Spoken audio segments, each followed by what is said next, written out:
네, 반갑습니다. 이솝 러닝 대표 김종명입니다. 여러분과 함께 설득의 비밀, 다른 사람들을 움직일 때에 어떤 비결이 있을까요? 이제 그런 점에서 함께 같이 탐구를 해봤으면 좋겠습니다. 자, 여러분들은 다른 사람들을 움직일 때 쉽게 다른 사람들을 여러분들의 의도대로 끌어당깁니까? 그런데 누구에게 물어보더라도 사실은 어렵습니다.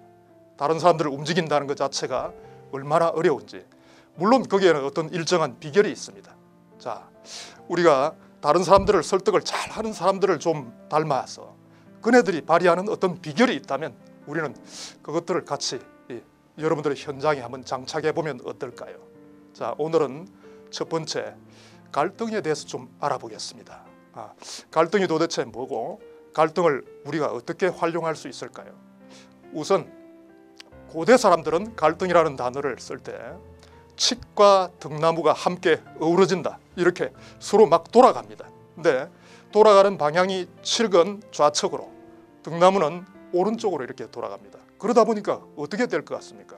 한번 엉키면 죽을 때까지 서로 떨어지지 않는 그런 어떤 일종의 원수지간이죠. 자, 그런 느낌. 그렇다면 갈등이라는 단어는 별로 좋은 게 아니네요. 서양 사람들도 마찬가지입니다. 컨플릭트라고 이야기를 붙여놨습니다. 근데 이 컨플릭트도 서로 쓰러질 때까지 때린다, 그런 이야기를 의미하고 있습니다. 자, 이런 면에서 우리는 갈등과 컨플릭트는 결코 좋은 말은 아니군요.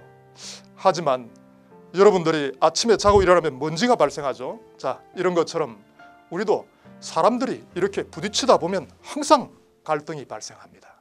갈등이란 불가피한, 우리가 운명적으로 이 갈등과 더불어서 살 수밖에 없다, 그런 생각을 한번 해봅니다. 자, 갈등은 사실은 오늘 여러분들이 오늘 뭔가 해결하려고 막 솔루션을 냈다, 그런데 그게 또 내일의 문제가 된다는 사실입니다.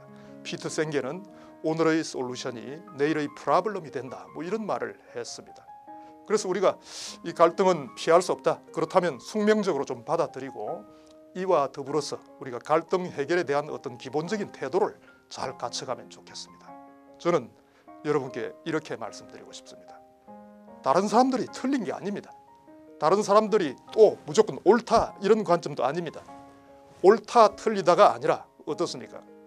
다르다, 나하고 다르다, 나하고 다르다는 그런 점을 여러분들이 일정하게 인정을 해준다면 이제는 갈등이 사실은 쉽게 좀 더 여러분에게 해결책으로 다가오리라고 생각이 됩니다. 근데 갈등을 해결하는 데 있어서 사실은 굉장히 중요한 어떤 기본 구조가 있습니다. 하버드대의 데니 라드릭이라는 경제학과 교수는 우리에게 사실은 굉장히 중요한 지점을 알려줍니다. 조그만 갈등이 발생하더라도 어떤 비용이 발생한다. 그렇다면 우리가 커뮤니케이션을 잘하게 되면 이 비용을 많이 세이브할 수 있겠군요. 근데 이 사람의 경우에 갈등을 해결하는 데 있어서 첫 번째는 반드시 파워, 힘으로 좀 뭔가를 해결해봐라. 하지만 그 힘 자체가 모든 것들을 다 이렇게 장악하고 해결한다라고 생각하면 큰 착각입니다. 두 번째는 권리입니다.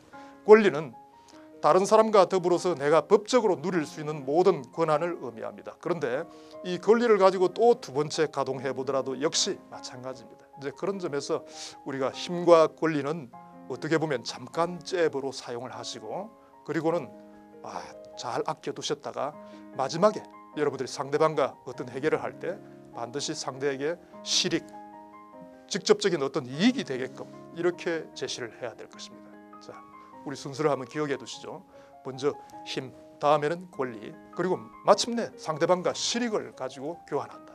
이 실익을 줌으로써 상대방과 어떤 윈윈을 할 수 있는, 나도 이익이 되고 상대방에게도 이익이 되는 이런 지점을 함께 만들어가는 것이 바로 갈등 해결의 근본적인 구조라고 말씀드릴 수 있겠습니다.